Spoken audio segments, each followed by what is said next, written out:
మద్రాస్ హైకోర్టులో ఉదయనిధి స్టాలిన్ కి ఊరట దక్కింది. ఉదయనిధి స్టాలిన్ కు బెయిల్ మంజూరు చేసింది. ఈ రోజు విడుదల చేయాలని ఆదేశాలు జారీ అయ్యాయి. నటి త్రిషపై డీఎంకే నేత ఉదయనిధి స్టాలిన్ చేసిన వ్యాఖ్యలు తమిళనాట తీవ్ర దుమారాన్ని రేపుతున్నాయి. మహిళలపై అనుచిత వ్యాఖ్యలు చేసిన కేసులో ఉదయనిధిని అరెస్ట్ చేశారు తంజావూరు పోలీసులు.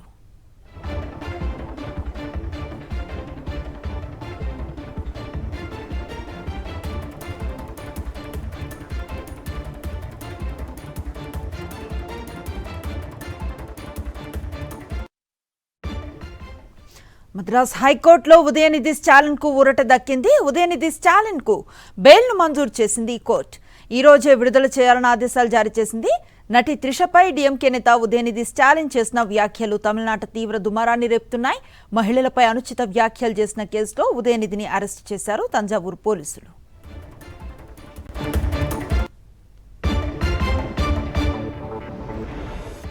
ఇదిలా ఉంటే బడ్జెట్ సమావేశాల వేళ ఉదయనిధి స్టాలిన్ ను అరెస్టు చేయడం దుర్మార్గమని డీఎంకే నేతలు మండిపడుతున్నారు. టీవీకే ప్రభుత్వాన్ని ప్రశ్నిస్తారనే భయంతోనే ఉదయనిధి స్టాలిన్ ను అక్రమంగా అరెస్టు చేయించారని ఆరోపిస్తున్నారు.